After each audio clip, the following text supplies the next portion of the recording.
साल बुना।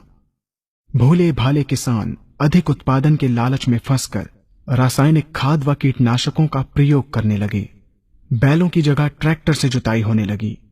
शुरुआत में कम रासायनिक खादों के प्रयोग से अधिक उत्पादन हुआ। धीरे धीरे रासायनिक खादों के प्रयोग के कारण भूमि की उर्वरा शक्ति क्षीण होने लगी, जिसकी वजह से उत्पादन घटने लगा तथा फसलें कमजोर होने लगीं। फसलों के कमजोर होने के कारण उनमें रोग व कीट लगने लगे। रोग व कीटों से फसल की सुरक्षा के लिए और अधिक कीटनाशकों का प्रयोग होने लगा। एक तरफ ज्यादा उत्पादन के लिए अधिक रासायनिक खादों का प्रयोग होने लगा, वहीं दूसरी तरफ फसलों को रोग व कीटों से बचाने के लिए अधिक विषाक्त कीटनाशकों का प्रयोग बढ़ गया, जिसके कारण उत्पादन लागत बढ़ी और किसान को लाभ कम होने लगा, बल्कि छोटे किसान कर्ज में डूबने लगे। धीरे धीरे भूमि की उर्वरा शक्ति क्षीण होने से भूमि बंजर होने लगी।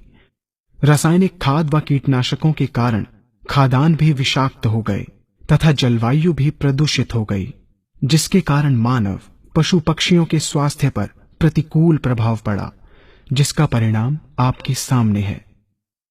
मानव स्वास्थ्य पर रासायनिक खादों के पड़ने वाले प्रभाव को आप ऐसे समझें। जब किसान फसल में रासायनिक खाद डालता है तो रासायनिक खाद में उपस्थित विषाक्त रसायन जल में घुलकर सबसे पहले जल को प्रदूषित कर भूमि के अंदर उपस्थित केचुए व सूक्ष्म जीवाणुओं को मार देता है। ये बात सभी किसान अच्छी तरह से जानते हैं कि केचुए व अन्य सूक्ष्म जीवाणु भूमि की उर्वरा शक्ति को बढ़ाने के लिए अति आवश्यक होते हैं।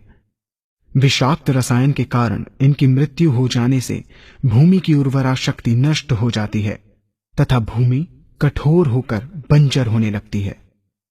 रासायनिक खादों के विषाक्त रसायन पानी के माध्यम से अन्य खनिजों के साथ फसल के अंदर पहुंचकर फसलों को विषाक्त बना देते हैं। बाद में जब खाद्यान्न के रूप में मनुष्य या अन्य पशु इन्हें खाते हैं तो ये विषाक्त रसायन मानव स्वास्थ्य पर बहुत ही बुरा प्रभाव डालते हैं तथा मनुष्य के अंदर तरह तरह के रोग उत्पन्न करते हैं। जब हम जैविक खाद का प्रयोग भूमि पर करते हैं तो जैविक खाद पानी में मिलकर पानी को प्रदूषित नहीं करती।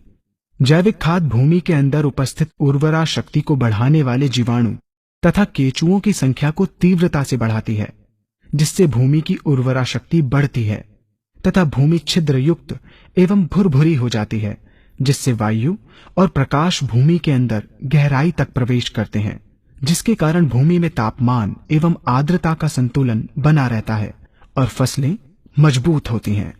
जैविक खाद में विद्यमान तत्व खाद्यान्न के माध्यम से मानव व पशु पक्षियों के शरीर में पहुंचकर स्वास्थ्य लाभ पहुंचाते हैं। जैविक खादों के प्रयोग से फसलें अच्छी और मजबूत होती हैं, जिसके कारण उन पर रोगों एवं कीटों का ज्यादा प्रभाव नहीं पड़ता। यदि किसी प्राकृतिक कारणवश कीटों व रोगों का प्रभाव अगर पड़ता भी है तो गौमूत्र एवं औषधीय वनस्पतियों के घोल के छिड़काव करने से फसलों को रोग एवं कीटों से बचाया जा सकता है। गौमूत्र एवं अन्य प्राकृतिक औषधियों के मिश्रण के छिड़काव से फसलों का कम लागत में बचाव हो जाता है तथा वातावरण पर भी कोई दुष्प्रभाव नहीं पड़ता। यहाँ हम आपको तालिकाबद्ध तरीके से दोनों